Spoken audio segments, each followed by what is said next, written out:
Hello everyone. Today we discuss the Maurya and Shunga period. सबसे पहले है Shunga. The Shunga Empire was an ancient Indian Brahmin dynasty from Meghdha that controlled vast areas of the Indian subcontinent from around 187 to 78 BC. कि जो Shunga period था, जो उसका सबसे पहले एम्पायर चला, वो ब्राह्मण डेंसिटी फ्रॉम मेघदा दैट कंट्रोल, जो कि मेघदा नाम के पर्सन के कंट्रोल में था, जो कि 187 टू 78 BC तक चला. The dynasty was established by Pushyamitra Shunga after the fall of the Maurya empire. सबसे पहले जिसने शुंगा पीरियड को स्टेबलाइज्ड किया था वो पर्सन था पुष्यमित्रा. उसी के अंडर में सारा एम्पायर चलता था. Its capital was Pataliputra, but later emperors such as Bhagadra also held court at Binsakra. Pushyamitra Shunga ruled for 36 years, जो कि पुष्यमित्रा के जो भी रूल्स है वो 30 ईयर्स तक चले. वो सक्सीड बाय हिज सन अगेनमित्रा. बाद में वो उसके बेटे अगेनमित्रा के पास चले गए. They fought the Kalinga, the Satavahana dynasty, the Indo Greek kingdom and possibly the Panchalas and Mathuras. ये पीरियड ज़्यादा टाइम तक चला और सत्यवाना डेंसिटी में the Greek Indico period kingdom, जो कि काफ़ी टाइम तक आगे तक चलता रहा. Art, education, philosophy and other form of learning followed during the period, including small terracotta images, larger stone sculptures and architectural monuments such as the setup at Bharat and the renewed great stupa at Sanchi. कि इस period में art, education, philosophy and other forms of learning, मतलब कुछ अलग अलग चीज़ें सीखने के लिए बहुत कुछ था इस पीरियड में. इस पीरियड में स्कल्पचर्स बहुत थे और इस पीरियड में नई नई चीज़ें देखने को बहुत ज़्यादा मिली थी. उसके बाद है clothing of Maurya and Shunga. सबसे पहले वुमेंस की क्लॉथिंग के बारे में बताया गया है. Women tied their antariya in different way. उस टाइम पे वुमेंस अंतार्या वेयर करती थी, जो कि डिफरेंट वेज में यूज़ करती थी. Originally opaque, it later become more and more transparent. के जो अंतार्या वेयर करते थे बहुत ज़्यादा ट्रांसपेरेंट होता था. अ सिंपल स्मॉल अंतार्या और stripe of cloth langoti was attached to the kayabandh at the centre front. उस टाइम पे जो अंतार्या वेयर करते थे वो बिल्कुल सिंपल होता था और उसको जब भी कमर पे टाई अप करते थे तो साथ में वो कायाबंद यूज़ करते थे जिससे वो होल्ड रहे. And then passed between the legs and tucked into at the back. और वो अपनी लेग्स के नीचे से कपड़े को पास करते थे, लेग्स के नीचे से कपड़े को पास करते थे और बैक पे ले जाके टक करते थे. A longer version of the antariya was a knee length one. जो लॉन्ग वर्जन, जो नए वर्जन का अंतार्या था वो उनके नी लेंथ तक होता था. Being first wrap around and secured at the waist. सबसे पहले वो अपने वेस्ट पे अंतार्या को राउंड घुमाते थे एंड वेस्ट पे टक कर देते थे. The longer end then pleated, जिससे उसकी जो लेंथ होती थी वो लॉन्ग हो जाती थी और वो प्लीटेड कर लेते थे and tucked in at the front, और उसको सेंटर में ले जाके टक कर देते थे. The shorter and finally drawn between the legs कच्चा स्टाइल. जब सेम चीज़ को वो लेंथ वाइज शॉर्ट करते थे तो वो कच्चा स्टाइल में बन जाती थी. And tucked in at the waist at the back, और उसको वेस्ट पे ले जाके बैक पे टक किया जाता था. Another version the lehenga style. इसमें एक और भी वर्जन है जिसमें वो लहंगा स्टाइल में अंतार्या को वेयर करते थे. A length of a dhoti wrapped around the hips tightly to form a tubular type of skirt, जिसमें वो अंतार्या को अपनी वेस्ट पे, अपनी हिप पे टाइट करके बांधते थे जिससे वो लहंगे स्टाइल में आ जाती थी। This was not drawn between the legs in the कच्चा स्टाइल, बट इस पिक्चर में ये नहीं दर्शाया गया है कि उन्होंने अंतार्या को कच्चा स्टाइल में वेयर किया है कि नहीं किया है। The uttariya of upper class woman were generally of thin material decorated with elaborate borders and quite often worn as a head covering. जो उस टाइम की अपर क्लास की वुमेन्स थी वो उतार्या डिफरेंट डिफरेंट स्टाइल्स में यूज़ करती थी। उनके जो उतार्या होता था उसका जो मटेरियल होता था वो बहुत ज़्यादा अच्छा क्वालिटी का होता था और उनकी उतार्या पर अच्छा बॉर्डर यूज़ किया जाता था। Their kayabandh were very similar to those of the man. जो वुमेन्स के कायाबंद होते थे वो मेन से बहुत ही सिमिलर होते थे। दे समटाइम्स वोर अ पटका। उस टाइम पे वो साथ में कभी कभी पटका भी यूज़ करते थे। और decorative pieces of cloth attach to the kayabandh in front by tucking in one and at the waist. कि वो जो पटका होता था वो डेकोरेटिव पीस ऑफ क्लॉथ, एक डेकोरेटिव पीस होता था कपड़े का जिसको वो कायाबंद के साथ अटैच करके वेस्ट पे यूज़ करते थे। उसके बाद है मैन की clothing. The main garment was the antariya, white cotton, linen और flowered muslin, sometime embroidery in gold and precious stones. जो मैन थे वो भी अंतार्या ही वेयर करते थे, वाइट कॉटन का, लिलन और फ्लाड मसलिन। और मसलिन एक फैब्रिक का नाम है, वो भी यूज़ किया जाता था और उस पर फ्लाड बने होते थे। Sometimes embroideries in gold and precious stone. कभी कभी उस पर एम्ब्रॉयडरी भी होती थी, एम्ब्रॉयडरी वाला वो फैब्रिक भी यूज़ कर लेते थे। ठीक है, एम्ब्रॉयडरी गोल्ड की यूज़ की जाती थी उस टाइम पे और प्रीशियस स्टोन यूज़ किए जाते थे। For man it was an unstitch length of the cloth drape around the हिप्स। जो उस टाइम के मैन थे वो अनस्टिच फैब्रिक को अपने हिप के आसपास अराउंड घुमाते थे। And between the legs in the कच्चा स्टाइल, और उसको वो अपनी लेग्स के नीचे से निकाल के उसको कच्चा स्टाइल में यूज़ कर लेते थे। Extended for the waist to the calf और ankles as one even shorter by peasants and commoners. वो अंतार्या को डिफरेंट डिफरेंट स्टाइल्स में यूज़ कर लेते थे। कभी वो एंकल लेंथ तक या फिर कभी मिड थाई लेंथ तक यूज़ कर लेते थे। The antariya was secured at the waist by a sash और कायाबंद। वो अंतार्या को अपनी वेस्ट पे होल्ड रखने के लिए कभी कभी सैश और कायाबंद यूज़ करते थे। द कायाबंद कुड बी सिंपल सैश वेद का, one with drum headed note at the ends. वो कायाबंद पे सिंपल सैश, जिसको हम कायाबंद भी बोलते हैं, वो यूज़ करते थे। The third item of the clothing called uttariya. सबसे पहले फर्स्ट आइटम है अंतार्या, सेकंड है कायाबंद। अब थर्ड के बारे में बताया गया है कि वो उतार्या यूज़ करते थे। The uttariya was another length of material, usually the fine cotton, very rarely silk, which was utilised a long scarf to drape the top half the body. कि वो उतार्या को भी अपनी बॉडी पे यूज़ करते थे। यूजली फाइन कॉटन, ज़्यादातर वो कॉटन का बना होता था। वेरी रियल सिल्क, बहुत ही रियल होता था कि वो सिल्क का फैब्रिक यूज़ करते थे। Which was utilized as a long scarf to drape the top half of the body. वो उतार्या के हाफ फैब्रिक को अपनी बॉडी पे स्कार्फ के तौर पे भी यूज़ कर लेते थे।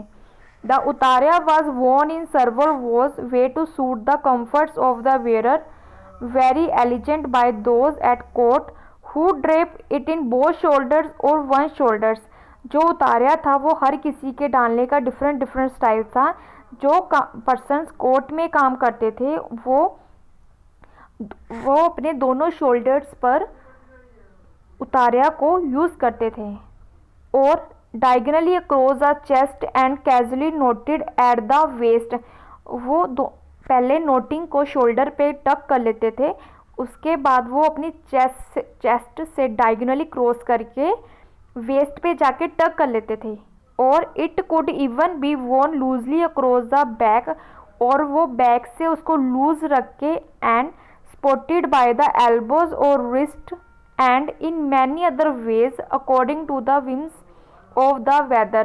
और वो अपनी एल्बोज और रिस्ट के नीचे से निकाल के उसको वेयर करते थे अकॉर्डिंग टू द वेदर के अकॉर्डिंग भी वो उसको यूज़ कर लेते थे।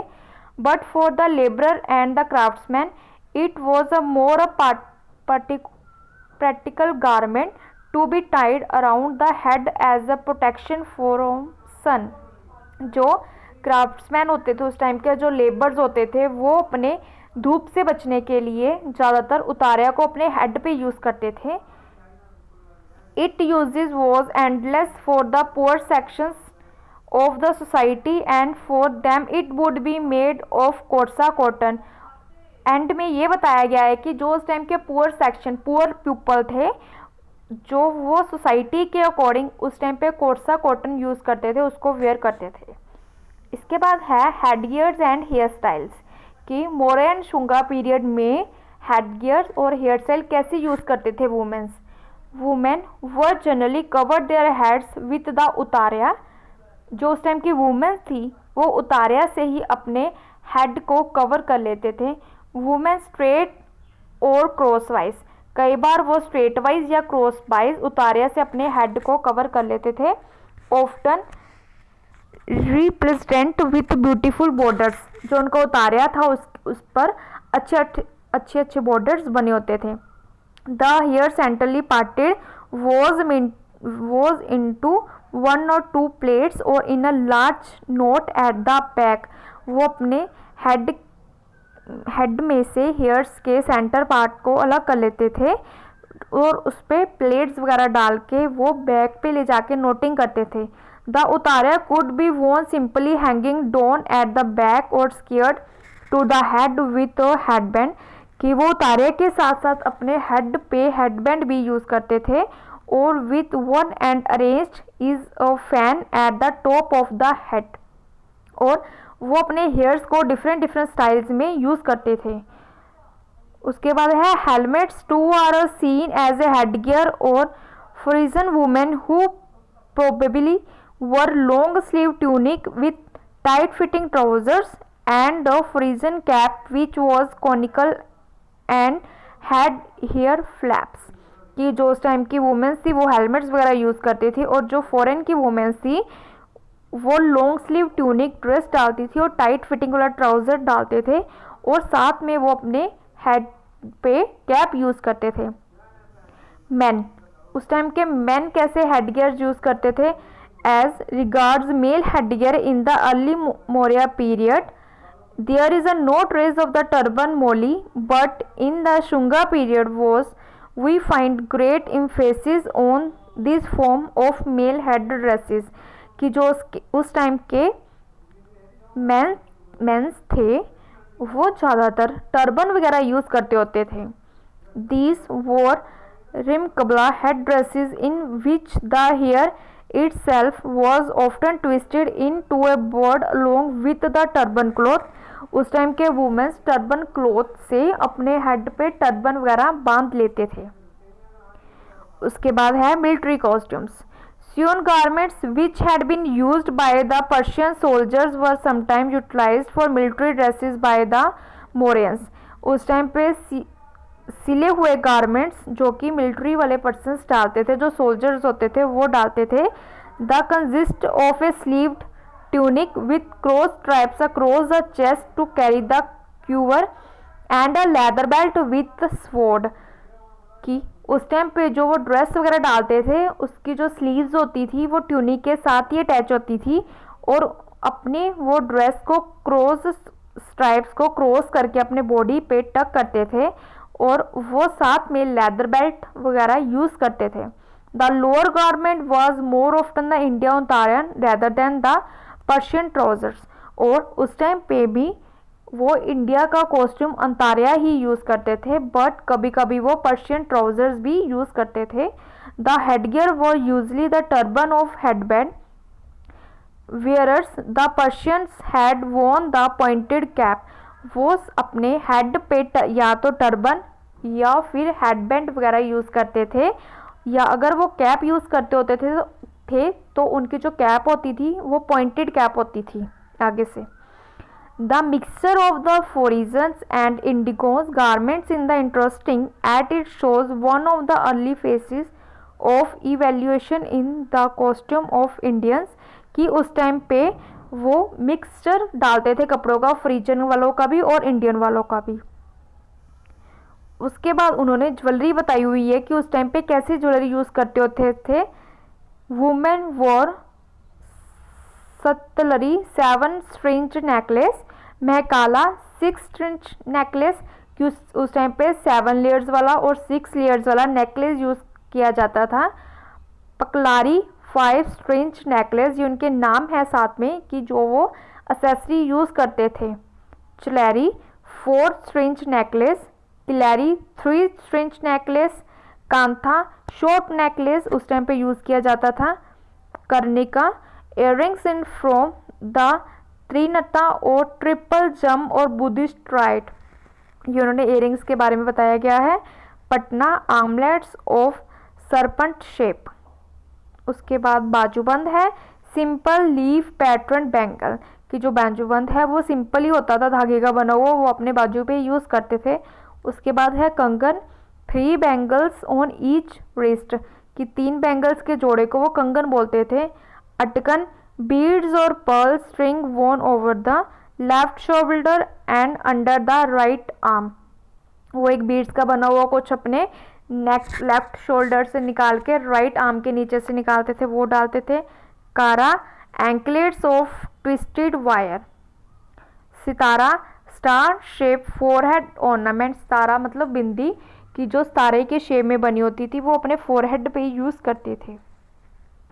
उसके बाद है textile weaving of fine and coarse varieties of cloth as well established कि उस टाइम पे वीविंग वगैरह की जाती थी जो कि फाइन कॉटन के फैब्रिक पे या कोर्सा कॉटन की वराइटीज़ पे यूज़ की जाती थी। Cotton silk wool linen and jute fabrics are very readily available, cotton silk और वूल लिलन जैसे जो फैब्रिक है वो ईजिली मिल जाते थे। Furs and the better varieties of wool and silk like tussar called कुशिया लाइक इरी और muga silk of Assam yellowish is in its natural color but when bleached cold पेट्रोना वर यूज्ड। उस टाइम पे फर वगैरह है वो जो इजीली मिल जाती थी, सिल्क वाले फैब्रिक है जो टसर सिल्क है वो भी इजीली मिल जाती थी। उस टाइम पे जो येलो कलर होता था वो नेचुरल कलर होता था उस टाइम पे। A rain proof woollen cloth was available in Nepal कि जो रेन प्रूफ जो वाटर प्रूफ फैब्रिक होते थे वो नेपाल में ज़्यादा मिलते थे। Resist dyeing and hand printing in a pattern on cloth has been maintained by Greek visitors to the court of Chandragupta Maurya. उस टाइम पे जो डाइंग वाले फैब्रिक होते थे, resist dyeing and hand printing वाले जो फैब्रिक होते थे वो ज़्यादातर ग्रीक पीरियड में मिलते थे। As is the Indian glossed cotton cloth which was in common use by 400 BC कि उस टाइम पे जो कॉटन वगैरह है वो काफ़ी टाइम तक चलता रहा। Material similar to the kinkhab which is the interweaving of silk and gold of silver wires beautiful floral pattern was is great demand and even exported to Babylon long before the Mauryas कि उस time पे जो fabric था वो बहुत ज़्यादा use किया जाता था। उनके जो वीविंग वाले फैब्रिक थे वो सिल्क एंड गोल्ड की वायर्स उनकी तारों के साथ बनाया जाता था और उनका जो प्रिंट होता था ना वो फ्लोरल प्रिंट होता था, कोई फ्लावर वाला प्रिंट होता था, वो यूज़ किया जाता था। Cotton wool and fabric called करप्सा and available in the north in both coarse and fine varieties. उस टाइम पे कॉटन वूल ये सब फैब्रिक बहुत ज़्यादा यूज़ किए जाते थे। There were also fine muslin, often embroidery in purple and gold and transparent like later day material which come to be called Shabnam कि उस टाइम पे जो फाइन कॉटन का फैब्रिक होता था, फाइन कॉटन मसलिन यूज़ की जाती थी, उस पर एम्ब्रॉयडरी की जाती थी और purple and gold, purple colour के धागे के साथ एम्ब्रॉयडरी और गोल्ड की वायर्स के साथ एम्ब्रॉयडरी की जाती थी और जो उसका फैब्रिक था वो ट्रांसपेरेंट होता था। The coarse varieties were used by the populace. Coarse varieties के फैब्रिक उस टाइम पे बहुत ज़्यादा पॉपुलर और बहुत ज़्यादा फेमस थे। वुलन धोत एविका from the sheep's wool was either pure white और डाइड प्योर रेड, रोज और ब्लैक, कि उस टाइम पे जो वूल के फैब्रिक होते थे वो प्योर वाइट होते थे, बट हम उसको अलग अलग तरीके से ब्लीच और डाइड भी कर सकते थे, या तो प्योर रेड में, रोज कलर में या ब्लैक कलर में। ब्लैंकेट्स और kambala were either made by completing the edges with borders और बर्ड्स और woven wool stripes were joint together. उस टाइम पे ब्लैंकेट्स और कंबला बहुत ज़्यादा यूज़ किए जाते थे और उनकी एचिंग की फिनिशिंग की जाती थी और उनके बॉर्डर्स पे अच्छे अच्छे डिज़ाइन स्ट्राइप्स वाले बनाए जाते थे। The process of felting pressing the fibres together instead of weaving was also making known. उस टाइम पे हर एक प्रोसेस को अच्छे से किया जाता था। All varieties of wool were available, काफ़ी वराइटीज़ की वूल वहाँ पे मिलती थी। कोर्सा फॉर मेकिंग हेड ड्रेसेस, जो कोर्सा फैब्रिक था वो हेड ड्रेसेस के लिए यूज़ किया जाता था। Trapping and blankets for rich कर क्लासेस, और उस टाइम पे जो ब्लैंकेट्स वगैरह थे अच्छी क्वालिटी के थे, वो रिचर क्लासेस के लोगों के द्वारा यूज़ किए जाते थे। Washer man were also dyers Rajika and they perfumed garments after washing them. उस टाइम पे हर एक फैब्रिक वॉशर होता था और डायबल भी होता था उस टाइम पे जो हर fabric. Four primary colour were recognised in the dyeing of textiles, red dyed with safflower and madder, white bleaching, yellow natural colour और ब्लू इंडिगो लीव्स, कि उस टाइम पे हर एक कलर्स को अलग अलग तरह से मिलता था। हर कलर, जैसे वाइट को ब्लीच किया जाता था, येलो नेचुरल कलर होता था उस टाइम पे, रेड डाइड विथ साफ्लावर्स, उनसे वो कलर यूज़ किया जाता था। Fabric were also woven in pattern and printed for use as carpets, bed covers, blankets and cloths, कि उस टाइम के जो फैब्रिक्स हैं, जो वोवन फैब्रिक है, उस पर पैटर्न बहुत ज़्यादा अच्छे होते थे, वो प्रिंटेड होते थे, वो यूज़ किए जाते थे कारपेट्स के लिए, बेड कवर्स के लिए, ब्लैंकेट्स के लिए एंड क्लॉथ्स के लिए। ठीक है, ओके बच्चे, थैंक यू।